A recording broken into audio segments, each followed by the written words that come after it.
Sampai hari ini di Kabupaten Jember belum ada satupun yang didiagnosa positif corona, belum ada satupun. Kalau kita perlu membedakan menjadi 3 macam ya. Yang pertama adalah orang dalam risiko. Orang dalam risiko itu kemarin kita ketemu sama seorang pas di Jakarta, ternyata mereka ini positif. Nah, tapi dia sehat-sehat saja, baik-baik saja. Maka ini sebenarnya hanya masuk orang dalam risiko. Apabila 14 hari setelah itu tidak terjadi apa-apa, ya berarti aman. Maka untuk orang dalam risiko lebih baik berdiam diri di rumah untuk memastikan. Yang kedua adalah ODP, orang dalam pantauan. Orang dalam pantauan ini dia ada batuk atau dia ada sakit tenggorokan, pilek, misalnya begitu. Kalau ada salah satu dari ini dan dia mungkin baru pulang dari luar negeri yang terdampak corona, atau dari kota-kota besar seperti Jakarta, Denpasar yang dalam situasi khusus seperti ini, maka orang-orang yang seperti ini ada batuknya atau ada pilek, sakit tenggorokan, dan tadi itu ada satu faktor risiko baru pulang dari luar negeri atau dari Jakarta, maka ini namanya orang dalam pantauan. Orang dalam pantauan ini berobat tapi dipantau. Siapa yang memantau? Tenaga kesehatan melalui jaringan puskesmas masing-masing dan rumah sakit. Satgas akan memantau melalui jaringan ini sampai 14 hari dan dinyatakan ODP ini aman. ODP ini ya negatif dalam pantauan kan. Kemudian juga yang kelompok ketiga ini PDP, pasien. Kalau pasien ini dia sudah ada 3 gejala, udah ada batuk, udah ada pilek, udah ada sesak. Yang ini udah sakit. Batuk pilek sesak seperti ini belum tentu dia corona, tapi dia karena perlu dirawat, sudah ada ke paru-paru, misalnya udah panas berhari-hari, panas di atas 38, belum tentu dia corona tapi dia sakit. Maka pasien dalam pengawasan ini akan dirawat dalam pengawasan. Yang ada di Jember ini 3 orang termasuk PDP, pasien dalam pengawasan. Jadi sampai hari ini dari 3 itu yang 1 sudah ada pemeriksaannya, hasilnya negatif, yang 2 hari ini akan diperiksa. Jadi kalau misalnya kemarin ada yang rujukan positif, nggak benar, karena pemeriksaannya ini masih harus dikirim lagi ke Surabaya dan ada pantauan khusus dari sana untuk memastikan positif atau negatif. Jadi tidak diperiksa, diputuskan di Jember. Jadi spesimennya dikirim ke Surabaya. Jadi kalau misalnya ada berita pasien dirujuk dengan prosedur khusus yang merawat dengan pelindung diri yang bisa dilihat seperti ada yang kemarin video beredar, itu belum tentu dia itu positif. Jadi jangan menyebarkan berita hoax yang itu akan merugikan masyarakat kita sendiri. Kalau positif pasti pemerintah akan memberikan informasi secara terbuka kepada masyarakat, namun tidak semua orang memberikan pengumuman. Ada ketentuan-ketentuan memberikan pengumuman dalam kondisi kewaspadaan wabah. Bu, antisipasi Pemkab sendiri, Bu, sekarang kan masker langka sama sanitizer-nya juga, itu seperti apa? Ya, dari hari Senin kemarin kita bersama Forkompimda, jajaran TNI Polri bersama jajaran kesehatan Kabupaten Jember dan melibatkan PMI dan aktivis masyarakat. Hari Senin kemarin kita melakukan penyuluhan serentak di kurang lebih 1.500 SD, SMP, MI, MTS negeri maupun swasta se-Kabupaten Jember. Ada beberapa hal, diantaranya memberi contoh sosialisasi cuci tangan yang benar dengan air mengalir dan sabun, karena itulah upaya yang paling efektif untuk melindungi anak-anak kita dari penularan ini. Kalau yang sakit pakai masker, kalau yang sehat tidak perlu pakai masker. Maskernya juga tidak perlu harus yang mahal, karena virus corona ini termasuk yang ukurannya lebih besar, maka masker biasa pun bisa digunakan. Dan kita bagikan hari ini dari kemarin juga untuk menyemprot tempat-tempat publik seperti sekolah dan juga pondok pesantren dan pabrik-pabrik.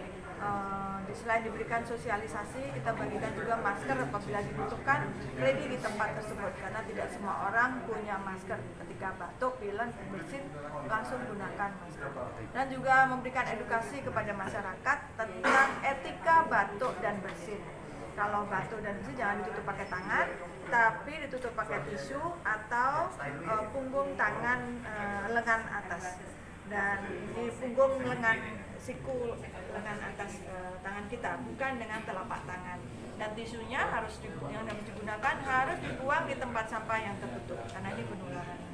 Bu, COVID ini juga berdampak kepada ekonomi. Seperti apa mungkin himbauan Ibu kepada penggiat ekonomi di Jember?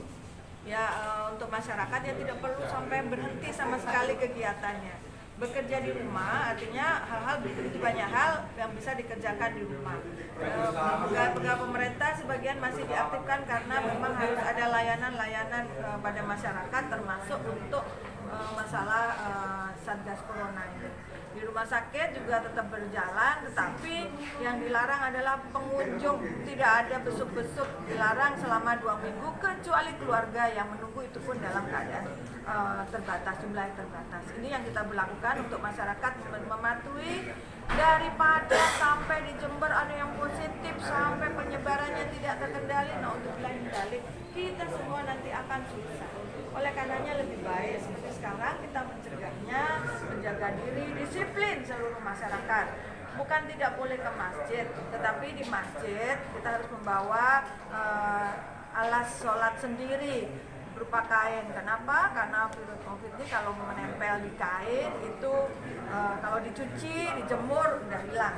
Jadi kita di masjid dibersihkan. Hari ini juga ada gerakan membersihkan pondok pesantren, berikan semprotan, bahkan kita pinjam mobil water cannon dari Polres, kita kerahkan penyuluh-penyuluh pertanian untuk menyemprot antiseptik di tempat-tempat publik, tempat-tempat umum. Dan khusus untuk kantor Dispenduk Capil kita stop sementara.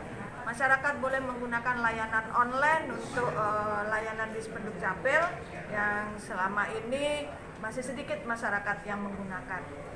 Untuk keluhan-keluhan Dispenduk Capil bisa melalui WA grup Dispenduk Capil, WA call center, dan juga tidak perlu ke kantor Dispenduk Capil, cukup melalui kecamatan, khusus bagi mereka yang dalam keadaan terburu-buru memerlukan admin. Ya, Ibu, ini untuk ASN yang bekerja di rumah apa ada Bu kriterianya seperti apa mereka? Nah, untuk ASN yang kondisi sakit, kurang sehat, batuk pilek, hamil dalam risiko, ini memang kita izinkan untuk berada di rumah. Jadi bersin-bersin udah mulai pilek, nggak usah dipaksakan kerja. Walaupun kondisinya cukup sehat, walaupun pekerjaan menumpuk, lebih baik dikerjakan di rumah. Untuk meningkatkan konsentrasi masyarakat kepada virus corona, bagaimana dengan Jember? Ya, sebenarnya banyak sekali masalah-masalah yang di Jember ini, termasuk masalah TB paru, demam berdarah. Kita tetap dengan itu, tapi karena ini pandemi sehingga masyarakat perlu informasi lebih luas dan belum pernah didengar sebelumnya, maka sosialisasinya dibuat lebih luas. Ini kan banyak masih di bawah jajaran fakultas ada meninggal, masih ada yang meninggal. Ya, kita akan sosialisasikan lebih lanjut. Diperlukan kesadaran masyarakat karena berkumpul dalam jumlah besar ini membuat risiko penyebaran menjadi lebih besar, dan kerugiannya akan lebih besar apabila kita tidak mendisiplinkan diri. Boleh ada di tengah masyarakat, tapi perlu menjaga jarak. Kalau jaraknya itu 1 meter satu dengan yang lain, itu risikonya lebih kecil. Cuma 2 minggu kita menundanya, tetapi insya Allah itu akan melindungi kabupaten kita, dan insya Allah kita semua selamat dalam lindungan Allah. Jadi sholat berjamaah di masjid tidak dilarang, tetapi anak-anak kan jarang di rumah. Alangkah baiknya kalau kita lakukan sholat berjamaah dengan keluarga yang selama ini sulit kita lakukan, mumpung anak-anak 2 minggu di rumah. Di Jember ini sudah ada korban demam berdarah. Ini gimana Bu terus pesan Ya, di dalam situasi pancaroba seperti ini tetap saja kita harus waspada dan jangan sampai terlambat. Demam-demam ini sudah daripada masyarakat bingung, segeralah ke dokter karena lebih cepat tertangani lebih baik. Jangan dianggap remeh, demam-demam tidak selalu corona, tapi demam yang lain juga perlu segera ditangani. demam berdarah belum KIP? Belum. Bu, namanya ada 2. Tidak, kota kita tidak di